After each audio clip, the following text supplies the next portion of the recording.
What's up, everybody? Welcome to Geology. If I were to say that this line right here represented all of Earth's history, and say the formation of the planet was right there, and today, a rainy Monday in August, is right there, where would you put, say, the dinosaurs? Where on this timeline? Like, do it right now in your head. You don't have to turn this in or anything. In your head, where on this line would you say the dinosaurs lived? Or where would they go extinct? Then you can pick one point, right? How about things like really ancient human things like the pyramids? Where would you put those? Our first goal here, the first like lab thing you're going to do, is to start to develop a sense of the timeline of Earth's history. All right, and what you'll find out, and here's actually an example I brought in. This is what I have my high school students do. You may have done something like this in high school with a long piece of cash register tape. Um, this is really overexposed. I'll get better lighting here. I'll figure this out. But this last section right here, which is in yellow, is the Cenozoic. This red section right here is the Mesozoic. That's your age of dinosaurs. And then going just a little further out, there's your Paleozoic, ancient life. Now, going before that in time, we've got like a crazy amount of paper here. And I know this camera doesn't do a fantastic job of picking all this up, especially when I drop it. But you've got all of this that is Precambrian, and it's still going. This high school students always get frustrated that they have to color this whole thing, but it's to drive home a point that there's a ridiculous amount of time that passed before we get to what we've marked as the last three eras, which is when we've got most of our complex life, things like that, that's set up. So we've gone back now. Specific geologists called stratigraphers have gone back, and I've got this set up in your in the folder here, and made this whole chart. Now this looks intimidating. Don't worry, don't panic. I'm really just throwing it up there to kind of give us a ballpark of what these things look like.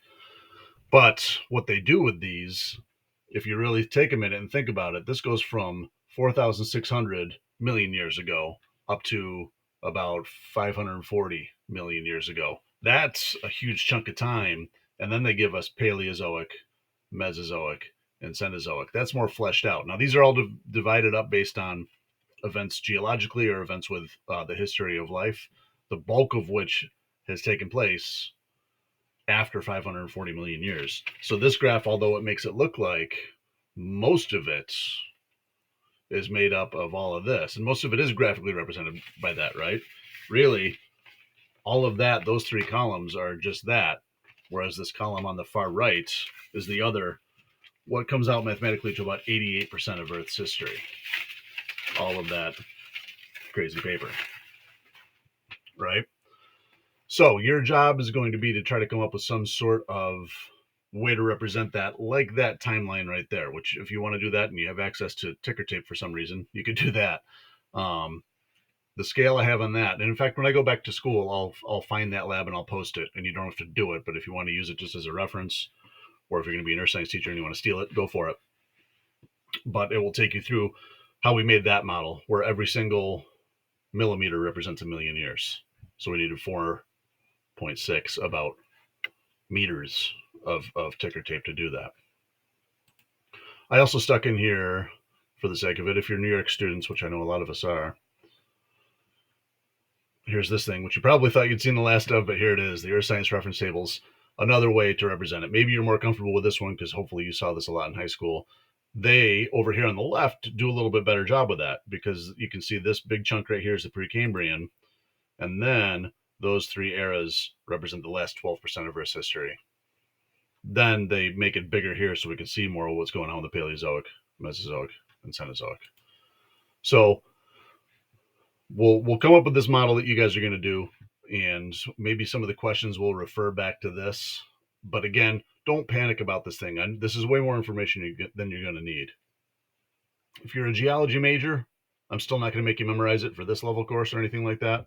if you're a geology major, it's not a bad idea to start to try to think about at least the 3 columns on the left of each one of these. I mean, you're going to have to get them down when you get to your next level up anyway. So it's time to start thinking about those.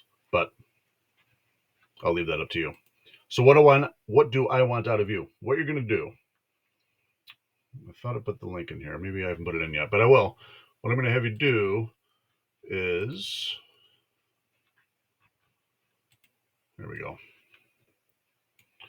Come up with your own way to model the entirety of Earth's history in a very simple way. Like, you could do this fairly quickly with stuff that's probably already in your room right now, or you could get more creative. But how could you go and represent the whole entire history of the planet? This webpage right here, which I will have a link for within this little module, has a whole bunch of different versions of it. I like this one. Whole bunch of time for the Precambrian, and then breaking out the other periods after that. It's in French, I believe, but that's the idea. All of that space. This one was confusing. There must be some way that this relates to other. There must be other of these, because this is only Cretaceous. This is like the age of dinosaurs and us. I don't know what's up with that one. Maybe that's not a great one to imitate. But how could you do something like this? Sidewalk chalk, if it's not raining, sidewalk chalk outside, delineate them. If you're good at using Google Earth and drawing the little lines, how far away is it to something? I've seen this done on a football field. I've seen it done, with a calendar. Can you either imitate one of these so it makes sense to you? Could you come up with your own model to represent the time scale of the whole entire planet? What do you think? Let me pause it quick and come up with, I got one other example for you. Okay, so here's another example. This is a cup that I got at Chipotle once, and it's got a little story of what if you were to tattoo, like a sleeve tattoo of the entirety of Earth's history, starting with the formation of the planet at your shoulder and today at your fingertips. What would that be like? It's a neat little essay right there. Check that out. That's an example of one. Like, what can you do to actually represent this? If you're intimidated by the math, here it really is. I just stole this from another website. 88% of the time is in the Precambrian, 7% of the Paleozoic, 4% of the Mesozoic, and only 1% of the Cenozoic. And then we, humans, get here right at the end of that Cenozoic. When I have them do this lab, we write earliest humans on there, but truthfully, a pen is too thick. A pen stroke, a letter, is too thick to put right on the end to do that. That Mastodon is out of place too. Like, even the Ice Age is going to be right here towards the ends. The last Ice Age we had, the Pleistocene.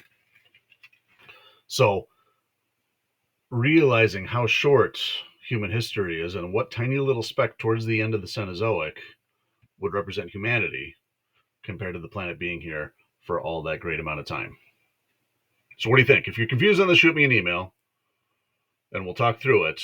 But how can you take 88 somethings and say that that's the Precambrian? I don't know, 88 green M&Ms and then 7 red ones. You know what I'm saying? Like, come up with a way to represent it. You got a big thick book, color the side of it so that 88% of the pages are one color, 7% is another color, 4% is another color, and 1% is another color. Any way that you can come up with a way to represent Earth's history timeline. And what I'm going to do then, I'm going to open up another discussion post and you're going to pop those into there. And that way, if we all kind of see each other's, maybe we gain some appreciation for the depth of Earth's history. It's a really hard thing to wrap your head around.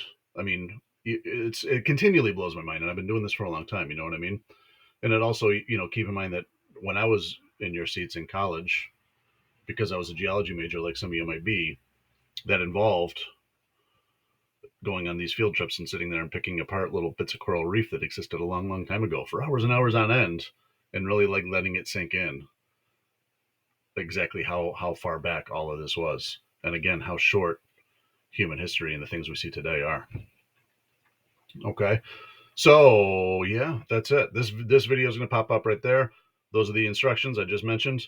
Come up with something, and then either as a photo, take a photograph of it, whatever works for what you did, and pop it into that discussion post that I'll make in a moment.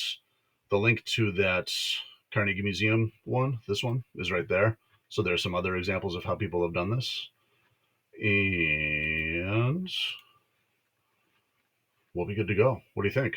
If you have any questions, let me know. And maybe if I'm kind of getting if somebody asks a question that's like, oh yeah, that'd be a good idea to mention, I'll chuck it right in here as a response so you can see how we're doing. Timeline wise, I would like to aim for this to be done by Wednesday, if you think that's possible.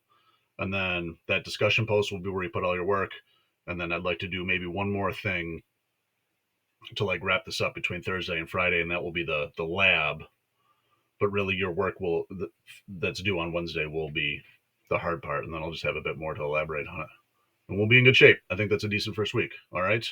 Thanks, everybody. Let me know if you have any questions. Best of luck.